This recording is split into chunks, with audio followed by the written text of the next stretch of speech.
Good morning, everyone. This is Kathy Mason from MasonWorks Marketing here on Conscious Business Zone.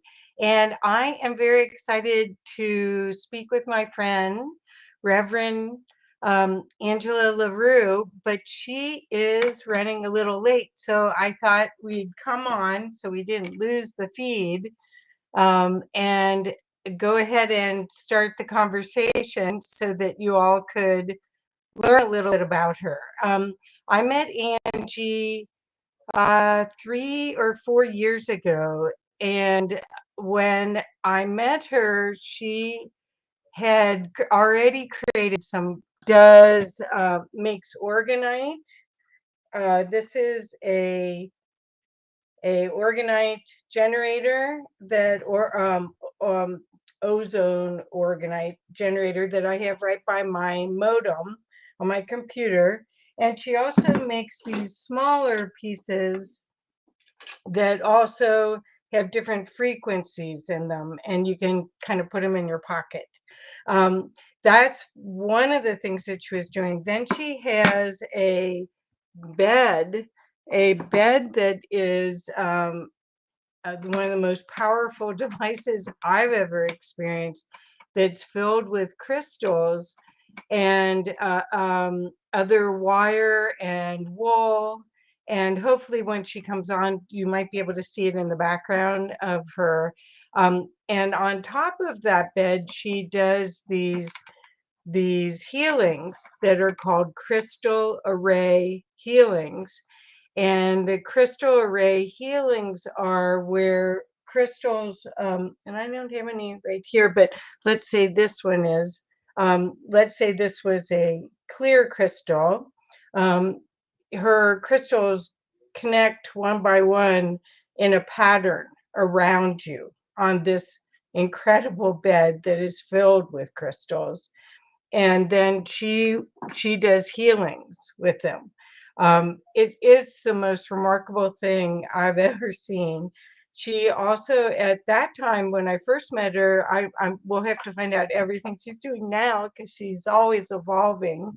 Um, she worked on a friend of mine who had uh, a bad hip, and he had been advised to get hip replacement.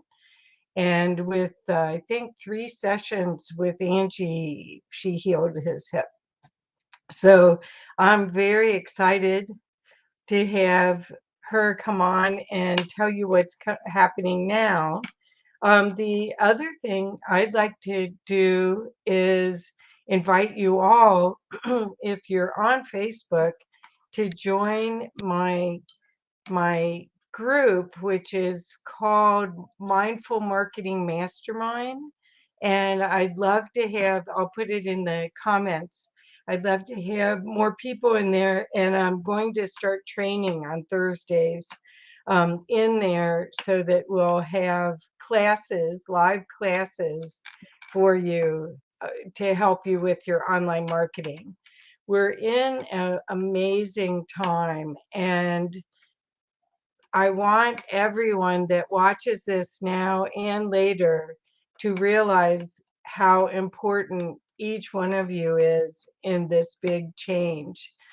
You're much more powerful than you know. And once you get to meet Angie and learn about what she does in her mystery school, you may want to experience how you could experience more of that, as well as the possibilities to get out of the box, out of your conditioning, out of the programs, which I call them programs, that we have been playing in, and do what some would call alchemy. It's really not alchemy, it's what we're here to do, but we're much more connected to higher consciousness than we know. And oh boy, Angie's here, so we can start talking about that.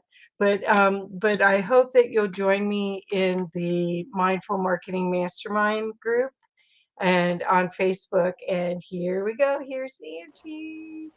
Hi, dear. Good morning. Good morning. So I showed this Oh, and wonderful. this. Yay. And I explained a little bit about your crystal arrays, but Angie, I think we've known each other 4 years or more. I don't know, maybe more. I don't know. Yeah, that sounds about right. It could be 5. Time is becoming more irrelevant all the time. Well, we're so lucky to know each other because we really enjoy each other's energy, and we both are having fun with expanding and seeing what we can do with it. But and why don't we start? I did mention something about your crystal bed, your bio bed. Do you want to? Do you want to just tilt a Do little you, do you want me? Do you want me to show it? Okay. bit the Vanna White thing? All right. Give me a moment. I'll go light it up. Okay. Well, so what you'll see is this bed is a custom made bed. There's only one of a kind. Here we go. And there's the Vanna White pose. And this is filled with crystals. Do you want to explain what's in there? Ta-da!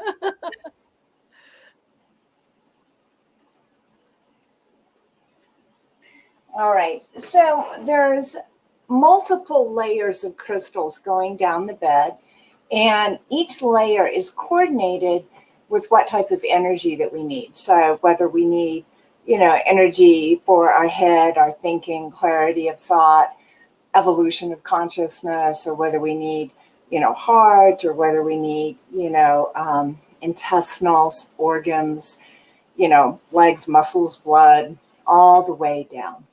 And then the overriding frequency over all of that comes from selenite, which is all the purple you saw. And the lights make it look purple. It's actually white. And, that has to do with higher states of consciousness. And our body heals better. Our mind gets clearer and less foggy. Our thinking becomes more rapid. And, of course, we evolve spiritually faster as well. So the entire bed is built to support the evolution of consciousness, the health of the body, and the clarity of the mind. Well, I'm not sure what all you're doing now. That the bed itself creates a field. It is like a conscious being. It is powerful. You can go, if you're in Boulder, Colorado, you can go and lie on it, or you can do remote, where Angie uses it as the field to create healing. But I did explain a little bit about crystal arrays, but you're doing codium healings. You're doing all sorts of stuff now. So love for you to share what's Yeah. new in your world.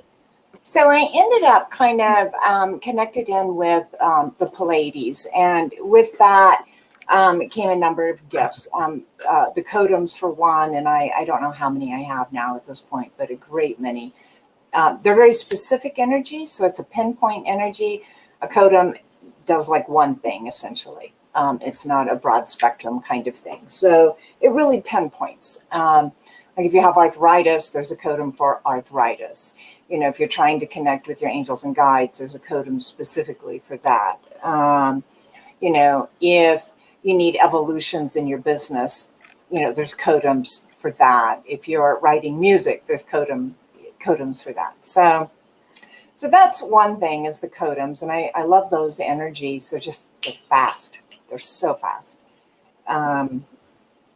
And another thing is they gave me kind of a medical device that's embedded in my hand, and it makes a holographic projection that I can turn and study. I can zoom in and look at, inside of a kidney, or I can, zoom out and look at the muscular structure or whatever. And then I can make changes on the etheric to correct things, including DNA imprints or blueprints.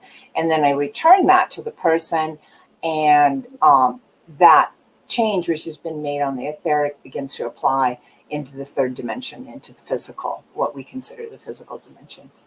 So that's pretty fun. Yes, I've been fortunate enough to sit next to Angie when we did a group version of this and watch. Because I could actually see she took the group into this one physical human form and then released whatever we all needed and then gave it all back to us. And it was palpable. And what was weird is I could see. That Yeah. was even weirder.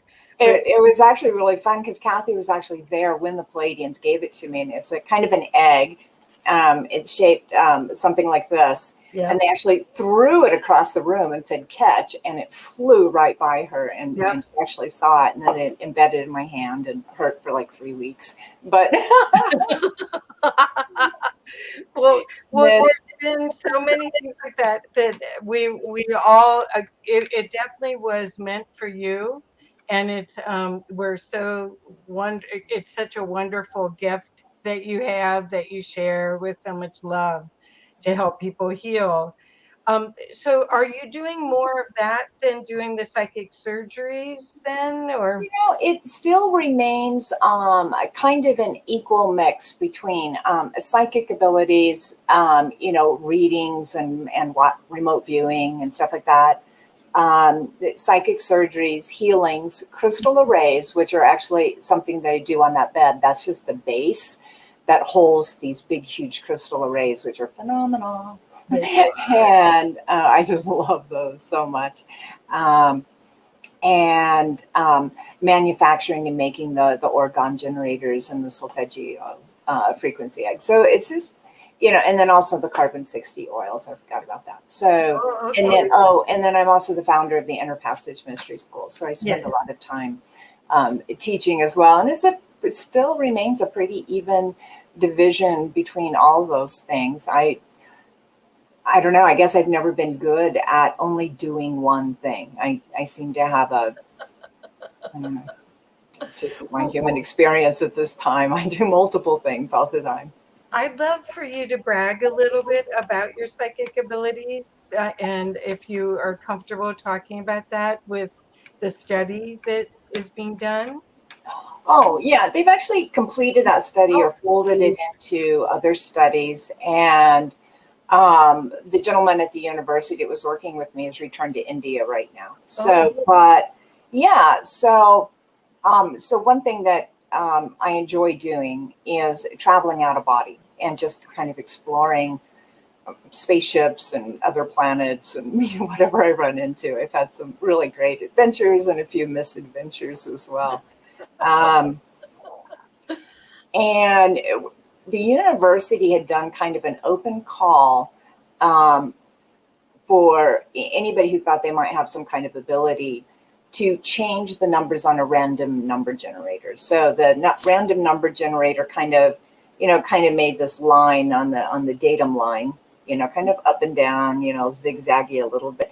And you had to either influence it to go up or influence it to go down. So you're either going to try to get it to produce more zeros and ones to go down or more 8s and 9s to go up. And they had a protocol that you were to follow for the first 10 experiments. And then the next set of 10, you could kind of invent your own. And so I followed their protocols for the first 10. And I was distinctly able to influence the numbers up towards, the 6, 7s, and 8s. So that was fun. And then it came time to do my own experiments. And I was like, ooh, yay. And I spiked it. I just immediately took it clear off the graph line. And I tried a number of different experiments. And one of them I actually OBE'd. I traveled out of body into the computer and danced on, the motherboard with the numbers, and just was in a state of love. And I told them our expression of love is 9s.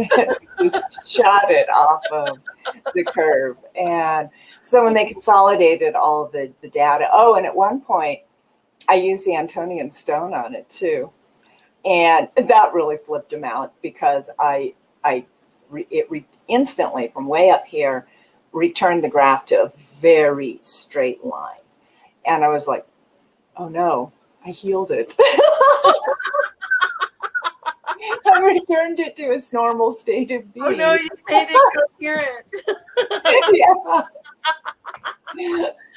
That is So, hysterical.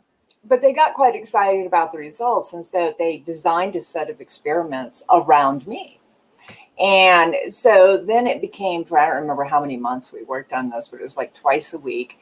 And my job was to jump to the future. So like on a Wednesday, I had to jump to Friday night to see what the Florida Powerball was going to be and report those numbers back. I learned so much. I had so many misadventures in that. Oh my goodness, I could talk for an hour about what was learned in that experiment of jumping briefly, jumping into the future. But I ran into in the Florida lottery room, because I would go there to watch the Powerballs come out the tube and then report the numbers. I ran into other people there. Oh my gosh. Yes, I ran into other out-of-body travelers, and there was this one big black woman, and she had this huge presence. And we would end up in these wrestling matches in front of the Powerball, trying to see the numbers. And I was like, okay, this is not working. And also there's so many energies of everybody's intentions, because everybody's watching their television and they're going, give me a 19, give me a 19. And so it was just a big, murky, messy energy thing. I was like, we're not going to make, but I could get like 4 out of the 6 numbers, even at that, but which doesn't mean that much if it's not the right ones and you don't get the Powerball. And so we moved the computer to the lab here at CU, and he would draw the number. So in other words, when the Powerball came, he had these sand trays full of sand, and then he would draw the number in the sand. Okay. And he would fill it with liquid nitrogen, because we need activity. The activity shows better. And he would do that after he saw the Powerball numbers. But what I would do is at like 3 o'clock in the afternoon, before the 9 o'clock numbers came out, is I would jump 4 hours or whatever that is, 6-7 hours in advance to when he's already poured the liquid nitrogen in the trays. And I would report the numbers back. And then what we would do to make sure that I had the right timeline is it would always be some kind of symbol that he would draw. Okay. And I had to report the symbol back first. And that let us know if I was on the right day in the timeline or not.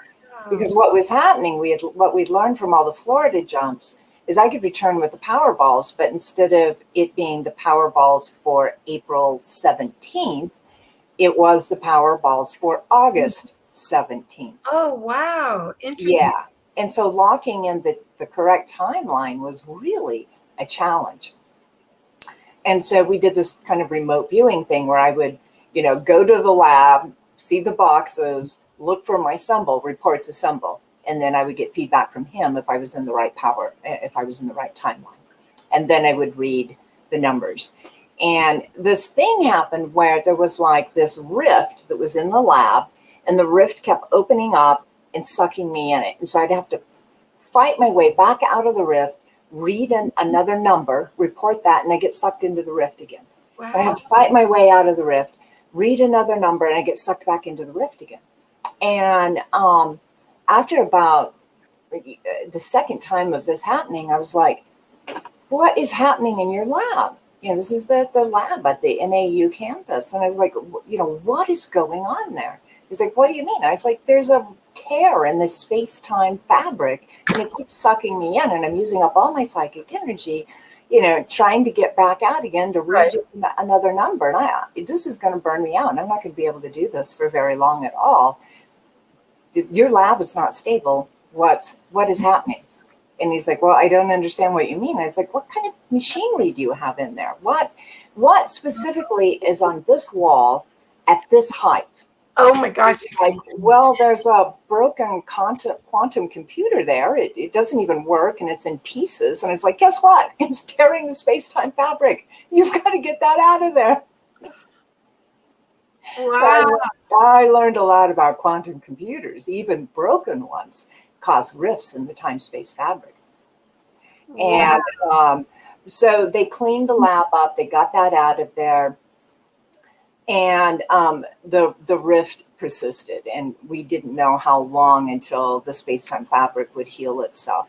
So we moved the lab yet again to another place, and then that place was a lot safer. I would jump to it, and it was guarded because that particular gentleman, Kavan, he's from an Indian tradition from India. And so there was these really interesting guides and guards that guarded his bedroom, which is where we moved the lab to, was his bedroom, to get it into a high frequency space. And so whenever I would jump and I would go there, I'd be like going, hi, it's just I'm invited. It's okay. Isn't that interesting? Yeah, but we got some really good results out of that. I won the Powerball for them like 3 or 4 times, and did you get to share in the proceeds? No, it was just the Powerball. So you can get all the rest of the numbers right, the rest of the 5 numbers right, but if you don't get the Powerball, it doesn't add up to anything. But if you get the Powerball, you get like, I don't know, $12 or $20 or something like that. But you need to get, I think, the Powerball plus 4 other numbers. And I was getting the Powerball plus like 3 numbers quite regularly, or I'd get 4 numbers, but not the Powerball. But it was way, way above statistical probability. And so, it proved, quite firmly that there is something to this, that humans can move through space-time and return with whatever, an 85% correct. I want to go back and buy Apple stock. Right. Yeah. Well, I don't know if you can take your money with you, because you're not in pure physical form, right? Not at all. I'm in etheric form. Yeah. So, and it's really hard when you're just a little pile of glowing mist. Yeah. But your eyes apparently aren't. Your eyes are working beautifully. Well, this one. Yeah. Yeah, we don't use these. We use this one. Well, at one point you were talking about that he had done some statistical, he had given you a percentage of accuracy for your work. Did he give that to you? Could you share that? I don't remember anymore what it was, but it was quite high, and but I really feel like the real gold mine out of that was the things that I learned, especially because we were doing like a scientific setting, right, where we could really reproduce things. And just all the craziness, like the quantum computer, and like, all the energies, in Florida in the lottery room, and all the interference, and I was doing things like using street cameras to triangulate the time space, right? I mean, like, it really pushed my brain, just trying to narrow the timeline to land on the right time and space and stuff. It was phenomenal. I felt like I learned so much. That is so cool. Yeah, I was having to come up with really clever scenarios to really secure the scene. Wonderful. Well, so you're not doing that, but you must be teaching some of that in your mystery school now. Yes. What is the name of your mystery school? It's the Inner Passage Mystery School, and that can be found on my website online, which is Crystologist.com. Oh, thank you, Kathy. Yeah. So, and that's taught in person and also online. About half of my students Zoom in to class. And we're actually working on rose readings right now, which is a form of divination in which you can learn a tremendous amount of information about a person, a place, or a thing. So, and our last class, we did the Hadron Collider. And I know that was quite exciting to see what the students came up with. They had no idea, of course, what it was. They were just given a target number. And then they do a rose reading on that target number. And it was quite exciting. Yeah, they actually managed to describe it quite sufficiently, so without having any idea what it was.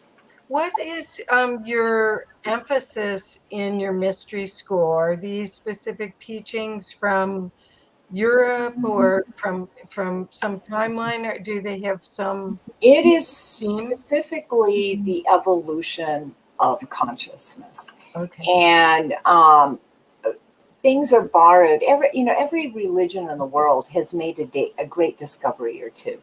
And that's like this beautiful little egg that's surrounded by a nest of dogma and tradition. Mm-hmm. And ours is the esoterical path. And so we're really going, for those nuggets, those little eggs, those little treasures of beauty. And I'm not trying to make a new dogma or, anything else. So it really is the evolution of consciousness. It's being all that you can be. So with all the super heightened senses, some of my students are working on super high levels, and the things that they do just amaze even me.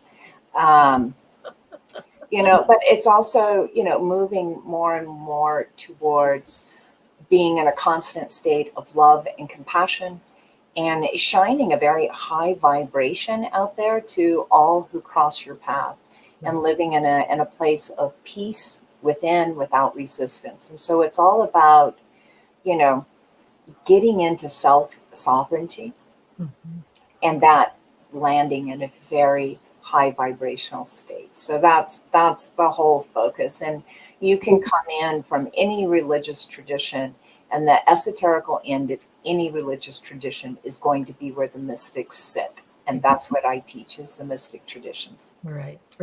It's where you touch who you really are, and but the navigation of that space, a lot of times you really need a guide. And that's why I think people love your school and are very, very engaged in it once they discover you, because it's not really hierarchy. It's a community. Mm-hmm. Yeah. It's fellow tribes. And we really do end up living kind of in our own world, which is kind of floating above this world, and sometimes we dip down into this world and we're like, ew. Not much. But anyway. But we, part of, any good mystical tradition, you're going to have the skills to operate. So you're in this world, but not of this world. And so, we don't want people floating out and now they can't, pay their rent and pay their taxes, and they have no idea what day or time or anything else it is. So it's about being grounded in this world, but stretching into, higher frequency states, higher vibrational states, and being able to hold it all, right? Really being all that you can be. Well, I think the perspective of oneness is difficult to experience in 3D. And the viewpoint of oneness, where you have compassion and love and see the divinity in every single being, in every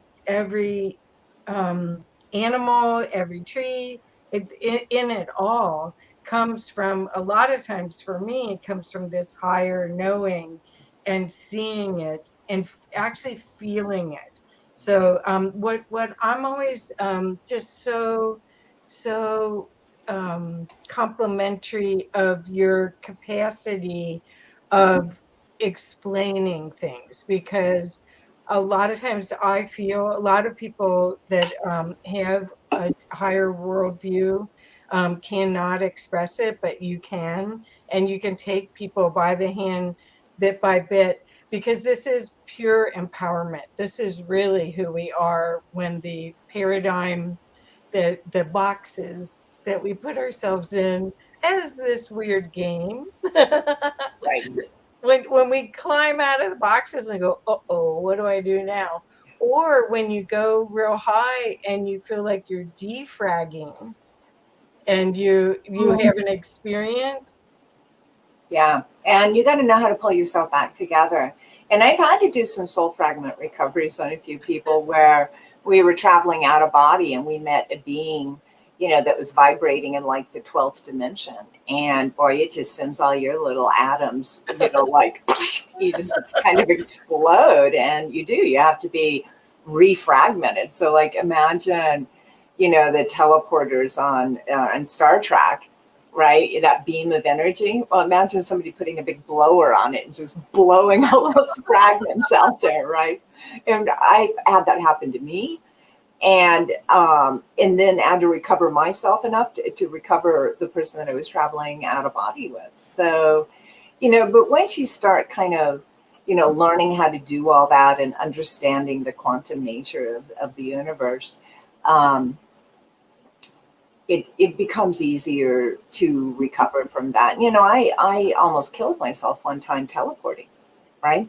Yeah. I had teleported enough of me to another location that I no longer had a functional brain. Not And, sure. yeah, it was actually in Damanhur, Italy. Oh. And I teleported from up in the stair stadium area down to the statue of Ra or whoever that is. So it's like the length of a football field. And yeah, I made myself completely dysfunctional. And I just knew something had gone really wrong, but I couldn't sort out what it was. And fortunately, my higher self kind of kept telling the body mind unit, go collect yourself, go collect yourself. So, but I mean, I had to have help walking. I couldn't navigate anymore. It was like I'd had a complete lobotomy because I teleported enough of myself to another place. Wow. How long did that last? Well, I'm going to say that whole event was close to 2 hours. Wow. Yeah. So Wow, I had people with me who nobody had understood what had happened and what I had done because I hadn't told anybody what I was going to do. I don't know.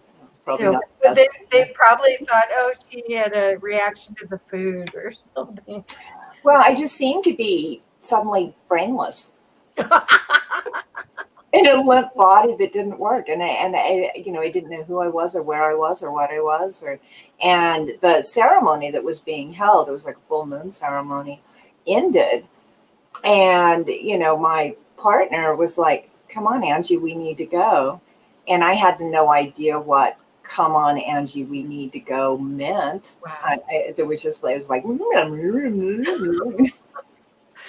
Oh, wow. Yeah, that makes sense. And so he ended up having to help me stand up, and he had to put his arm around me and navigate me. And so we navigated out of the area, and then I kind of couldn't even walk anymore or anything. It was like 100% effort to figure out how to operate my leg, right? And he set me down on a bench, and I just kept holding my hand. And I was like, I just need to collect myself. I just need to collect myself. And I didn't even know what that meant. It was just a mantra that kept coming out of my mouth. And then at some point, something fired in my brain. And I realized that meant go collect myself from where I had teleported a large percentage of myself to. And so I kept pointing, and he now helped, almost carried me down there. Oh, wow. And then I could feel myself. I could feel where I was at. And at some point, the ceremony had been interrupted by something, and I'd had to start the teleport over again. And so there was another section of me 2 feet away. So I squatted down. And I was just scooping myself back in.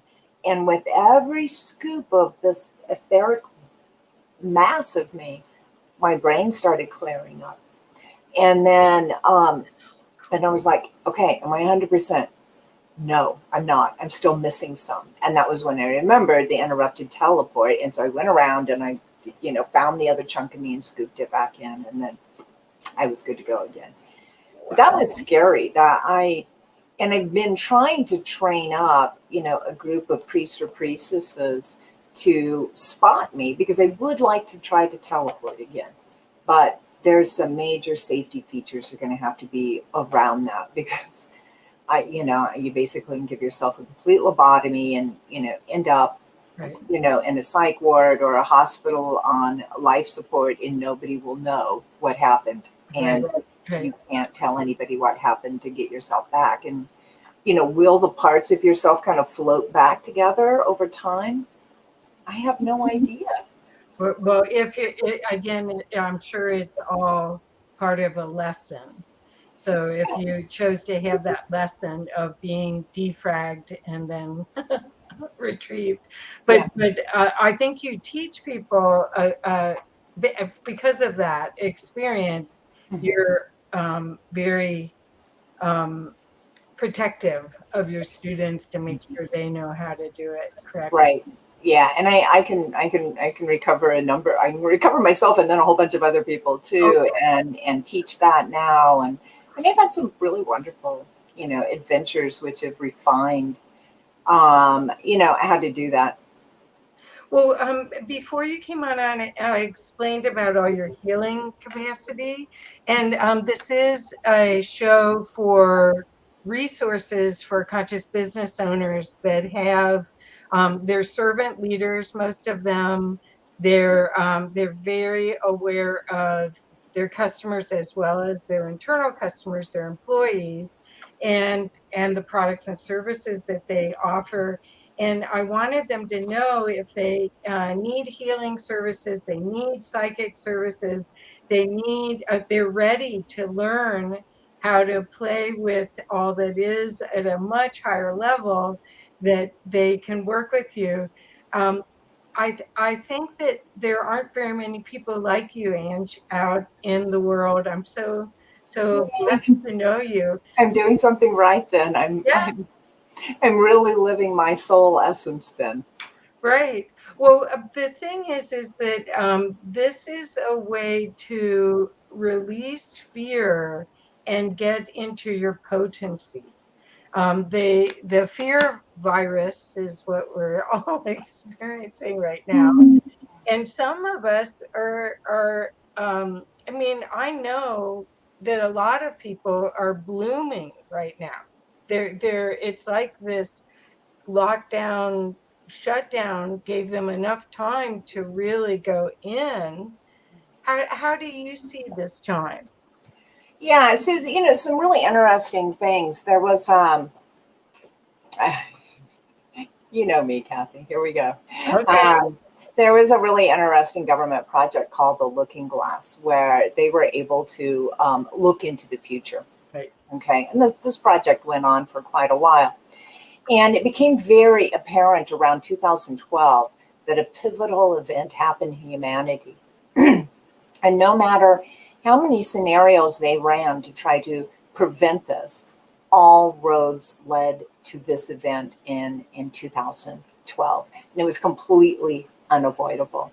And they spent years and years, and they brought in all kinds of technicians and all kinds of everybody to try to change the outcome of what was going to happen to humanity.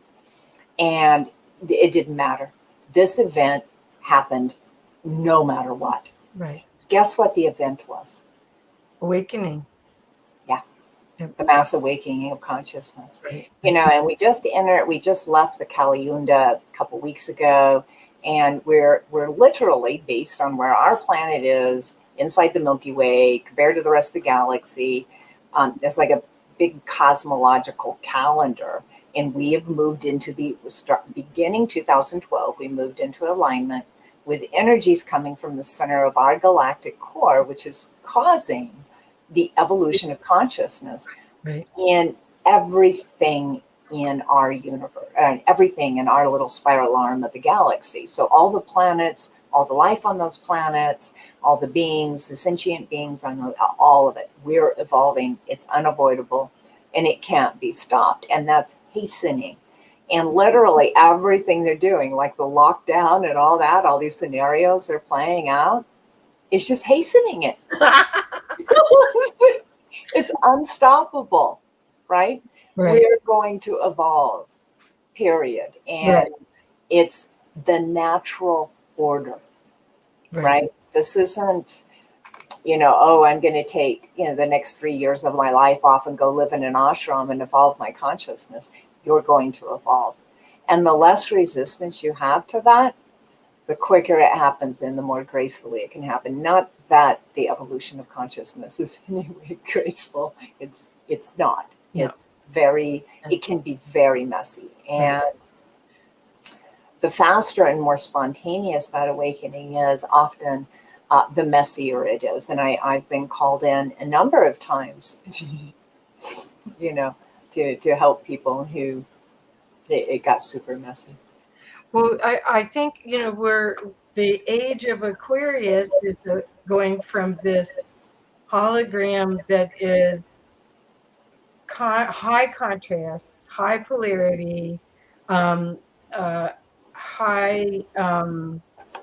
out of balance male energy, to this this 0 point and peace. And so there has to be all these changes in all the social structure, government structure, every aspect, education, every aspect of our lives that I'm excited about. But there is a little bit of the fear of the unknown, or the fear of change that you feel when you go, well, I don't know if that place is still open, because I don't know if it made it, or I don't know, all of the things that you might have had in your little paradigm 2 years ago as available resources or people. I don't even know if a lot of the people that I used to play with are still alive, really. Right.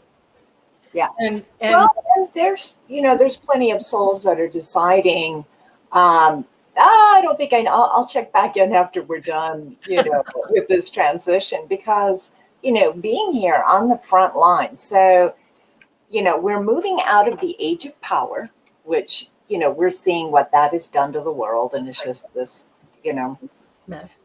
Yeah, it's really been a big, stupid mess. And we're moving into the age of ethics.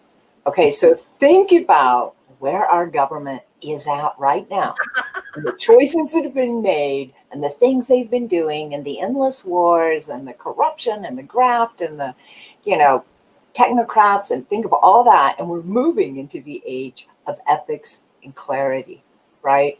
That's a huge transition. And I don't think we've ever even been as far away from that as we are right now.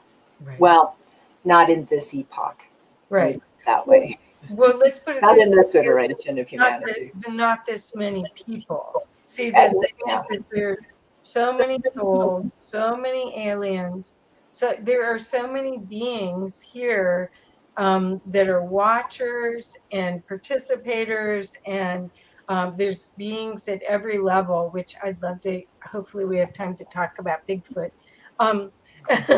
There's so many opportunities to engage at a progressive, hopeful, loving way.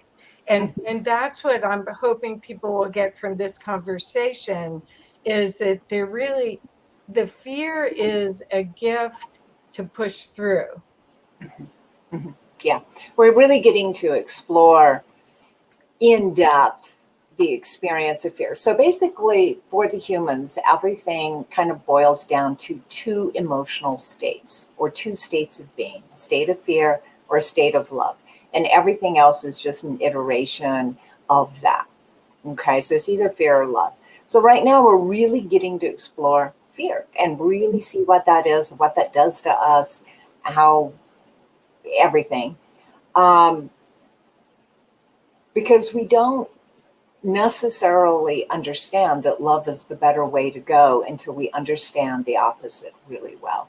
right? And when we are so clear inside of our soul that fear is not the way we want to go, we create the world that we really want. And we do that individually, we do that collectively, we do that regionally, we do that nationally, and we do that as a whole world.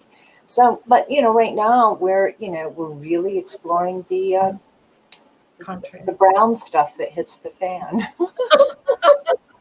Well, I think what's interesting is that there's no judgment.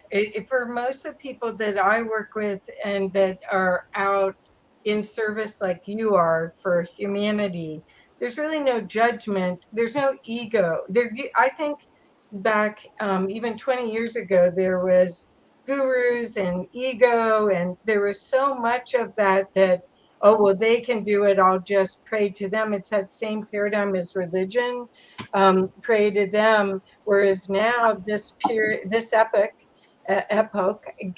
allows us to thank you, allows us to be our own, create our own hologram that includes the I am, and then find others to create the hologram, a universal hologram. Yeah. Well, we're all just God exploring, right? I'm just God having an Angie experience, and you're just God having a Kathy experience.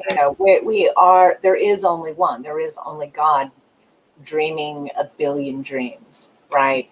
The dream of the tree, the dream of the crystal, the dream of, your pet, right? But we are all truly one.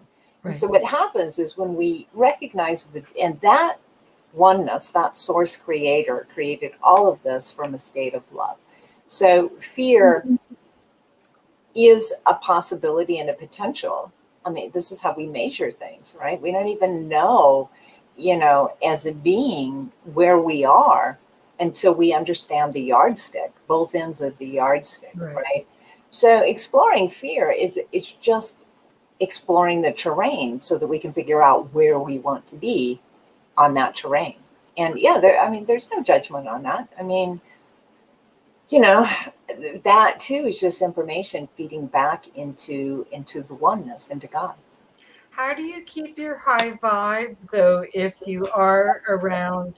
I mean, it's almost like it feels depleting to be in a lower energy vibe. How do you? Well, that's where we're really getting to polish our skills, right, Kathy? I mean, just 3 years ago, it was super easy to be, on that high flying disc all the time.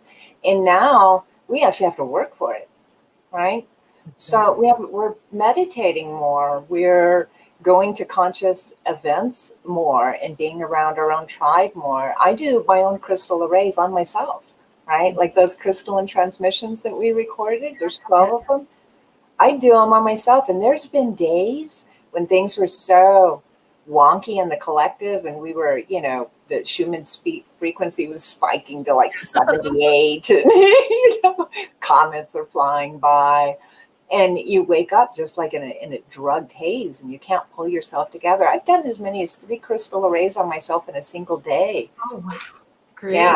So it's an effort now. Now, instead of having these, wonderful tools that we, play with to increase our frequency and clean our field and all of that, now it's just like, taking a bath and washing your hair and brushing your teeth, and you got to do it, right? If you don't do it, you're going to be, unpleasant. Right. Oh, yeah. Well, it's also that because you're sensitive, you're sensing more than your field.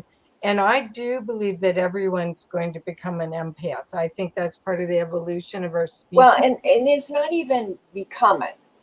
You guys are already that. Okay. You are already that. And it's just tuning into it. And it's just healing yourself enough that you feel safe to open up again.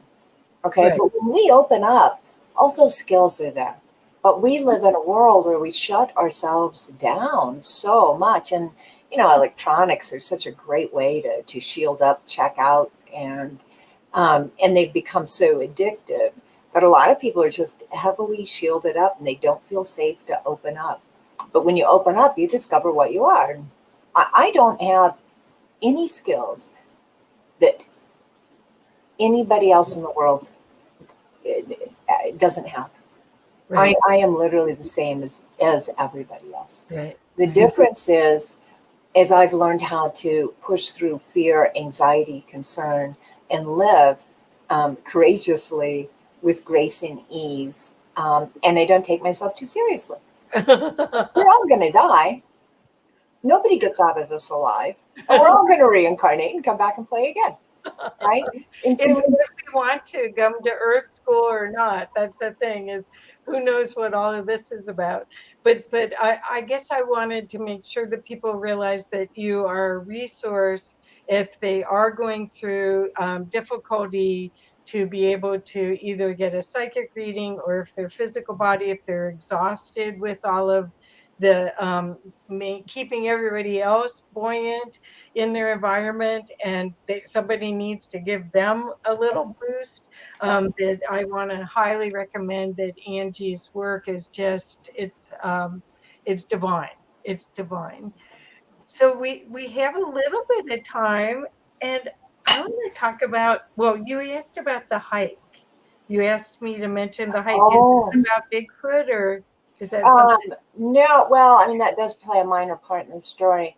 I guess it's been a couple weeks ago now, but a hiker from Durango disappeared in the mountains near Crestone, and those really big 14,000 footer mountains. And he had contacted family members and said he'd made it to the summit, and he started back down, and they never heard from him. And he'd been missing for a couple days when I was contacted by family, I think on the East Coast. And so I'm on the phone with them, and I dropped into psychic space. I was like, well, let me see if I can see him. And I remote viewed him. He was near the top of the mountain. He had a broken leg. It looked like he had fallen off of a very steep rocky ridge. And he was laying at the base of the ridge, leaning against a very large boulder. And it was in a basin, well above tree line. There was no trees there. There was just some little scrubby things on lichen and stuff growing on rocks, maybe some kind of little viney, alpine, but very little. It was almost all just rocks. There was a small alpine lake that was visible somewhere in the basin. And he had a broken leg, and he was leaning against the rock. And so I described the setting so they could move that to, the searchers who were sending up helicopters and hikers. And it was a big search for him, trying to find him. They basically used up all their resources and had to get, approval to spend more money to try and find him. So they moved that description to them the next day. Some of the search and rescue guys, took falls and were hurt, and it was a very dangerous area with a lot of sliding rock. Oh. Well, anyway, so that was at about 11 o'clock at night that the family contacted me, and then some other things happened. I got some other phone calls and other texts I had to deal with after that. So that was remote viewing that I did. When I got that stuff done, it was about 1 o'clock in the morning, and this gentleman, his name was Vaughn, was very, very cold. He was when I went to remote view him, I empathically, connected with him, and his nose and his ears and his fingers and his toes hurt. They were burning. They hurt so much they were burning, and so it was my intention at 1 to travel out of body and get some friends of mine, the Sasquatch, who are quantum masters, and take them to him, because they can do things. And I thought maybe they could warm him. And I connected with Gaia to try to get some warmth going to him. And I was bringing my Sasquatch to him. And when we got back to him, he had fallen over. He was no longer leaning against the rock. He had fallen over, and he was sprawled, with the arm, and I don't know. It wasn't natural. It wasn't like he was sleeping. I think he had passed between 11 p.m. when the family contacted me and 1 o'clock in the morning when I returned, he had already passed. Did they So find him? they did. They found him about 3 days later. Oh, And yeah, about 3 days later, they found him. And last night, the family sent me photographs of the area that he was found in, and it fit my description exactly. Yeah, wow. it was real, as a remote viewer, wonderful feedback. And that rock that he was under um, was large enough, and it was like, it's like a tough shed size. But it was large enough that his body was only visible from one particular place on one particular ridge. And a friend of his had binoculars and was able to be in line with the body and look through the binoculars, and was the one who found him. Wow. So, but they'd been all through that area and missed him a number of times because that big rock hid his body. Oh my gosh. And he probably was there for protection from the elements, but Yeah, wow. and he couldn't. He his leg was quite broken. He couldn't, you know. Wow. Wow. Wow. So what did the Szechuans say though? Did they offer to help? Yes, a couple of them came with me, but when we got there, he had already passed, and so Oh, they faded away. And yeah. well, that would have been a cool story if they would have come to the rescue too, and you had multi. Yeah, well, I was desperate. We needed to warm him. I knew he was barely alive. He'd already been out in the elements 2 or 3 days at Oh that my point. gosh. And it had also snowed up there. I could see snow, a dusting of snow, like an inch. Not on everything, like some of the rocks that had melted off of already, but there was definitely snow, and it was, well above tree line. And I was I'm not positive he was alive at that point, Oh, because there was no movement when I saw him. Well, no, I think he was, because I felt the cold of his ears and his nose. So I think he must have been. I'm going to guess he was still alive, but he passed just within an hour or so after. wow. Wow. Wow. Well, that at least you created closure for the family. Yeah, yeah, and I'm so glad that the body was found, because for families you get a lot more closure with that. Exactly. Exactly. Well, how we have 3 more minutes or so. Do you have anything else that you'd like to share? I know I want to make sure everybody knows how to reach you, and I can't recommend her work enough. As I said originally before Angie got on, her work is impeccable. The psychic surgery works and stays. And you just have a multitude of skills and offerings. I just get out of the way. God has them all. Well, you hold the space.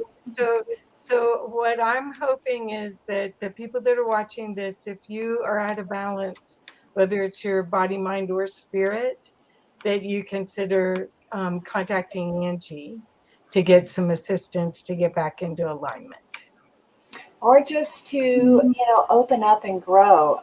A lot of times having somebody believe in us, and having somebody give us the feedback of, you may have experienced this, but this is what I saw, helps us to develop the confidence to open up and allow ourselves, to be all that we can be. That's right. So the And best, you're all masters. You're all masters. yes. The best way to reach you is your website. And do you want to tell everybody about that? So, yeah, there's a lot of things available, all the organ generators and whatnot. There's also a contact page, though. And I think my phone number is even on that contact page. It may be. But you can also see stuff for the mystery school. You can see things about the carbon 60. You can, yeah, there's a lot. Just take your time and enjoy the website. There's a lot there. And if you have some questions and you don't, you just want to cut straight to the chase, just contact me through the website. Perfect. Perfect. And it's crystalarrays.com. And the way you navigate it is there's circles on the front, and you just pick The circle. Oh, and there's a free gift. I forgot. Yeah, so there's a shortened version of a crystal array. I think the one that's being premiered right now is the Tau or the Tao array. So get that and play with that. It's not a real strong one, but it's just really nice. I don't know, it's kind of like going in for a tune-up.